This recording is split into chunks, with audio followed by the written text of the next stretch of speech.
But I'm kind of like the lightning bug that backed into the fan. I'm delighted to be here.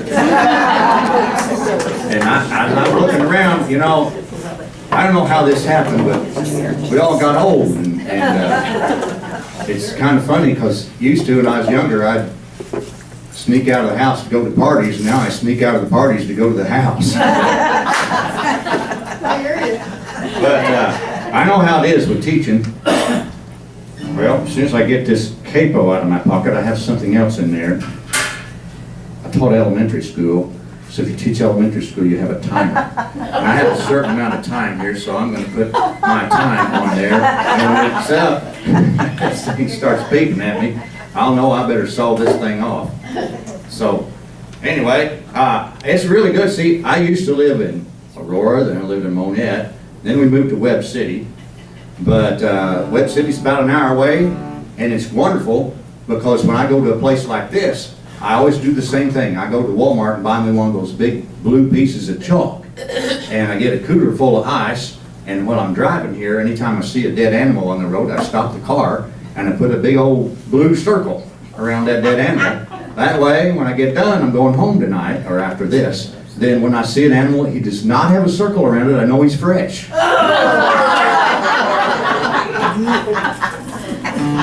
Well, do we have any Spanish teachers here?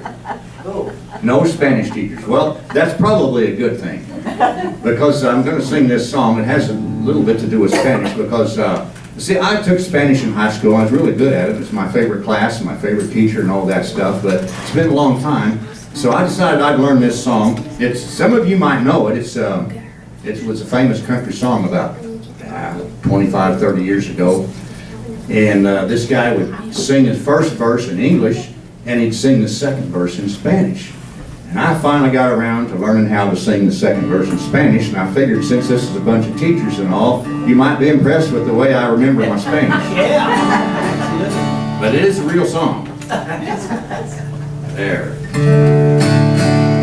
Is the guitar too loud? No.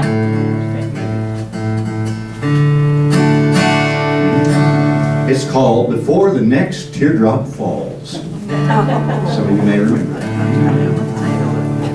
If he brings you happiness, then I wish you all the best. It's your happiness that matters most of all. If he ever leaves you blue, just remember, I love you.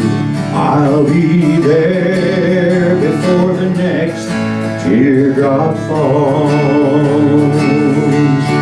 I'll be there anytime you need me by your side to wipe away all the teardrops that you cry. And if he ever leaves you blue, just remember, I love you. I'll be there before the next teardrop falls. This is the hard part. I have to do it in Spanish. I'm glad there's not a Spanish teacher here to check me out. Yo quiero Taco Bell, enchilada, burrito, quesadilla, Pancho Villa, sombrero, lodos and cuatro steaks, Feliz Navidad and adios, señorita and tequila, Cinco de Mayo. I'll be there anytime you need me by your side to wipe away every teardrop that you cry. And if he ever leaves you blue, just remember, I love you. I'll be there before the next teardrop falls.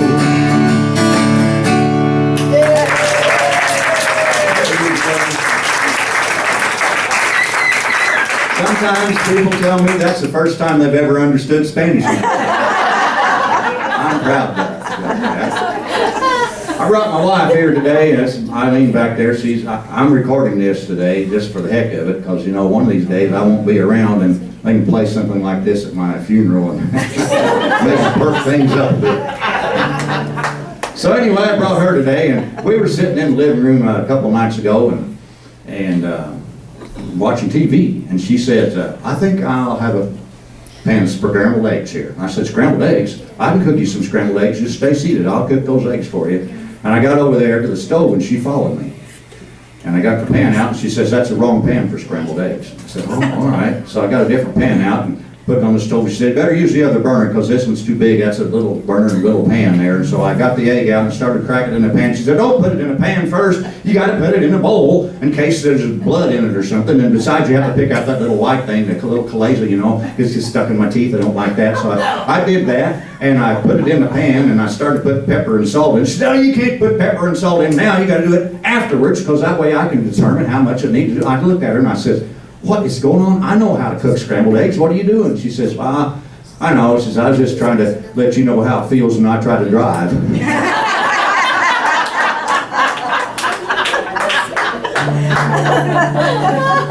Speaking of scrambled eggs, I got up this morning and I was going to have some Cheerios. And went up there and got the box of Cheerios, and that thing was smashed. I mean, it was just like somebody just stepped on it or something. I think it must have been a serial killer. Nice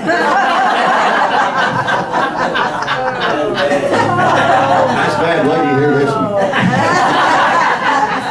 You know, a long time ago I was in school just like the rest of us. I think I was about second grade, and my dad always liked to have us all eat at the table at the same time, and he'd ask us all questions. And so he turned to me and says, Philip, what did you learn in school today? And I think I was in second grade. I said, well, we learned how to make babies. He says, what? Second grade? What are they doing teaching you about that stuff and down there at that school? I said, well, I said, oh no. And he says, well, just how do you make babies? I said, well, you change the Y to I and add ES.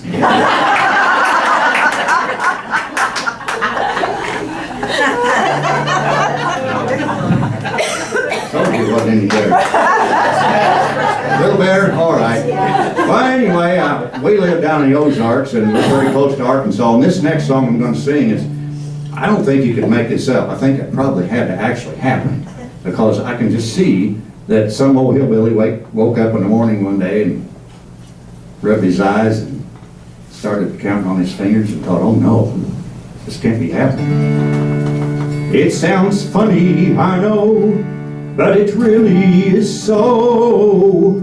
I'm my own grandpa. I don't know if you can follow these words or not. Well, many, many years ago, when I was 23, I was married to a widow who was pretty as could be.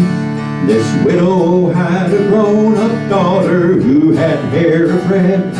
My father fell in love with her, and soon they two were wed. This made my dad my son-in-law and changed my very life. My daughter was my mother, 'cause she was my father's wife. To complicate the matter, even though it brought me joy, I soon became the father of a bouncing baby boy. This little baby then became a brother-in-law to Dad, and so became my uncle. Oh, it made me very sad, for if he was my uncle, then that also made him brother of the widow's grown-up daughter, who of course was my stepmother. Well, father's wife then had a son who kept him on the run, and he became my grandchild, for he was my daughter's son. My wife is now my mother's mother, and it makes me blue, because although she is my wife, she's my grandmother too. And if my wife is my grandmother, then I'm her grandchild. And every time I think of it, it nearly drives me wild. For now I have become the stranger strangest face you ever saw. As husband of my grandmother, I am my own grandpa. Well, I'm my own grandpa. Yes, I'm my own grandpa.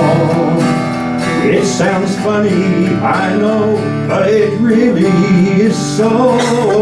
I'm my own grandpa.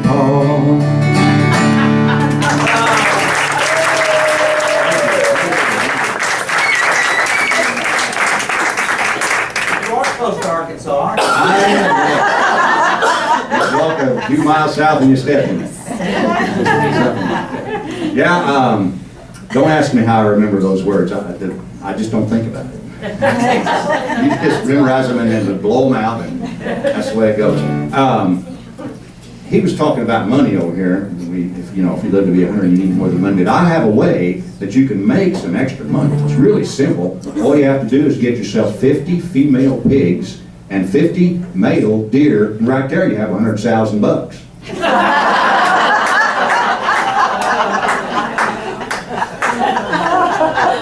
That works. And also, this is actually a true announcement here. If you want to live to be 100, some studies say that you need to move and think at the same time, which involves dancing.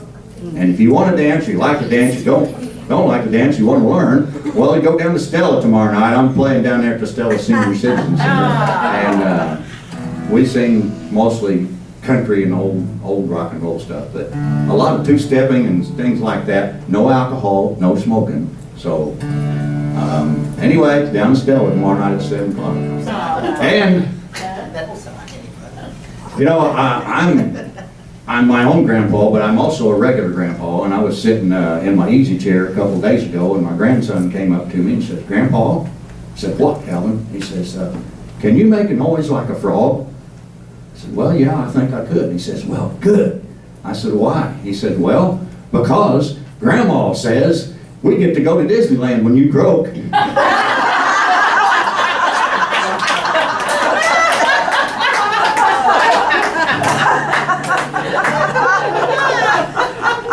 Okay, this is a commercial here. I do have some merchandise in case somebody's interested.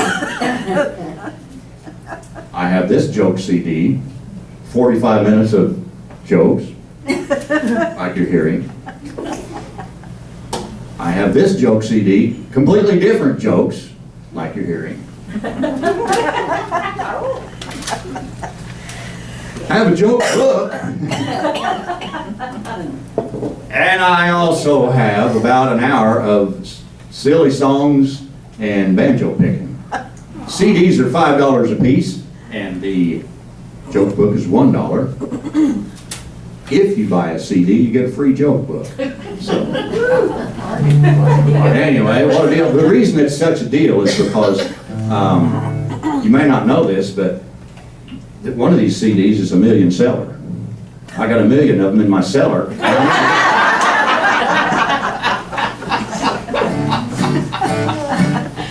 Yeah, my wife's back there, and this place used to be called Grant's Restaurant a long time ago, and when we lived north of town, and last time I was here, it was Grant's Restaurant, and it was kind of a special occasion because I wake up late sometimes. It was Saturday, I guess, and I woke up, and she came in there and gave me a big kiss, and I thought, "Oh, that's nice." And she said, "This is a special day." I said, "Oh, yeah, it is a special day, isn't it?" Of course, I didn't know what special day it was. I had no idea. So I got out of bed and washed my face, and I thought, well, what is today? Must be, maybe it's her birthday. I don't know. I couldn't remember. So I went ahead and ate some breakfast, and it really bothered me. What is going on? What is this special day? And she kept smiling about the special day and everything. I thought, maybe it's one of our kids' birthday. And then I thought, oh no, maybe it's our anniversary. So I went to town and I ordered some flowers. And I sent some flowers, and I made sure that the flowers got there before I did. Nothing dumb about me. So anyway, I got there and I walked in the house and I said, well, let's go out to eat. So we went out to eat right here at this Grant's Restaurant. And on the way home, I was feeling pretty good about myself. And I said, well, how's that for remembering a special day? And she says, well, you did great. That's the best Groundhog's Day I ever had.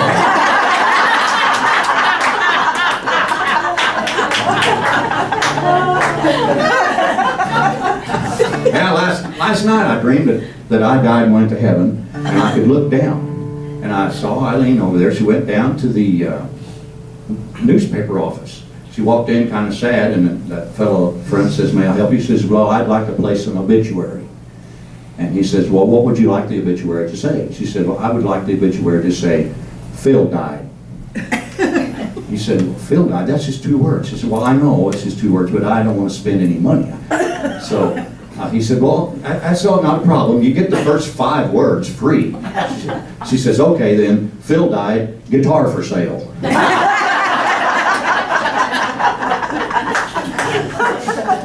Well, what? There's my capo. Well, this next song is kind of a love story. This is a capo. Some folks call it a cheater. It allows me to play in key of A while actually making a G chord. Kind of cool. But anyway, this song is about a guy that's a lawyer, and he wasn't making any money. So he decided, well, the best thing to do is just marry somebody with a bunch of money. So he went around and he got lucky. He found this old maid that was really good looking. So he married her, and this is a story of this guy who got married, and it's called The Very Unfortunate Man. There once was a lawyer they called Mr. Clay.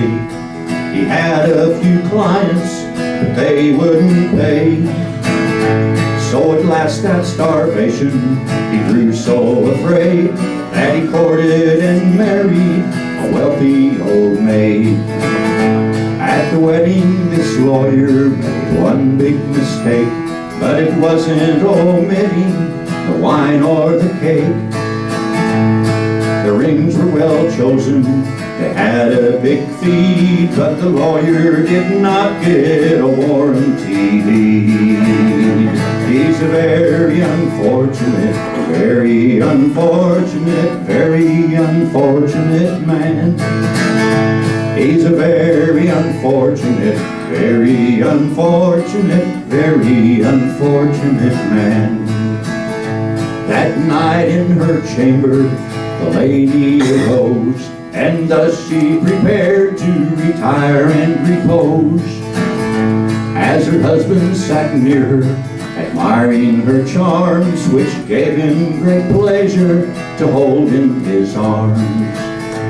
Then she went to the washstand to bathe her fair face, and thus she destroyed all her beauty and grace. The rose on her cheek, it soon grew very faint, and he saw on the towel there was nothing but paint.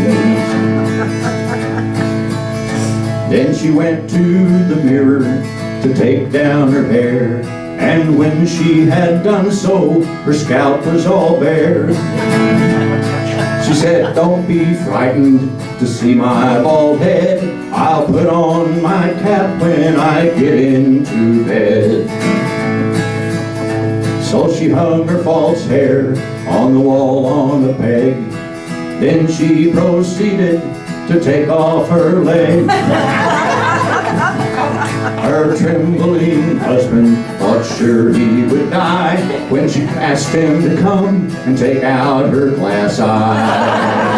He's a very unfortunate, very unfortunate, very unfortunate man.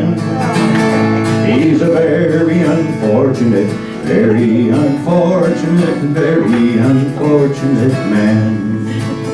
Well, the husband was biting his quivering lips as she was removing her counterfeit hips. Just then her false nose splattered down on the floor, and the poor lawyer screamed and ran out of the door. So all you young men who would marry for life, be sure to examine your intended wife. Remember the lawyer who trusted his eyes, and a little bit later got quite a surprise. He's a very unfortunate, very unfortunate, very unfortunate man. He's a very unfortunate, very unfortunate man. Thank you. Oh, I'm about out of time here, so I'll tell you a couple more things. Last night I dreamed I died and went to heaven. Yeah, again. And I looked down and there was Eileen and kind of moping around, and some guy came up to her, some lady actually came up to her and says, how are you doing? She said, oh, I'm doing good, but I'm kind of running out of money. She says, money? Because when Phil died, he left you $30,000. And she says, well, yep, there's my timer. Finish it. All right. I got another song too. Anyway, she said, I'm not doing too good because the funeral cost $5,000. And she said, well, he left you $30,000. You've got $25,000 left. She says, well, I spent all that on the memorial stone. She says, memorial stone? Well, how big is your memorial stone? And she held out her hand and says, 2.5 carats.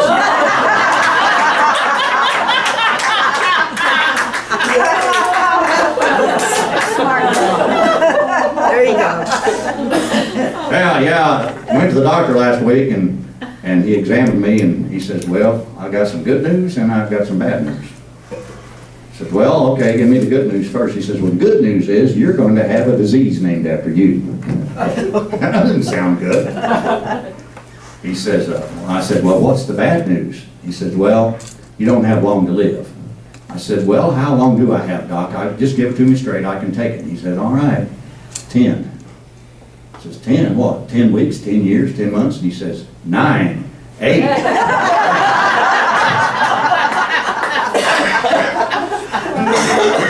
All right, I'll sing this song and then I'll be done here. This is called the Rooster Song. It's a song about a rooster. You have to pay attention to the words. It's kind of a love song. We had a hen. She did. Oh, one more thing. You have to ignore the grammar in this song. It's not the best. That's the way the song goes. We had a hen. Didn't lay no eggs. We had a hen. She didn't lay no eggs. Till the rooster came into the yard and caught that hen out behind the barn.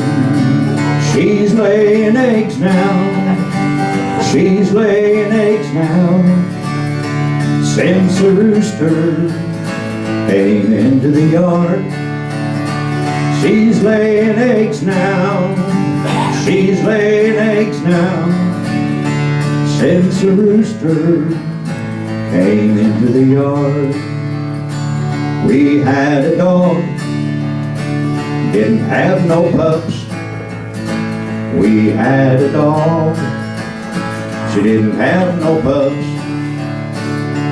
Till that rooster came into the yard and caught that dog out behind the barn. We're having bird dogs. We're having bird dogs. Since the rooster came into the yard. We're having bird dogs. We're having bird dogs. Since the rooster came into the yard. We had a cow. She didn't give no milk.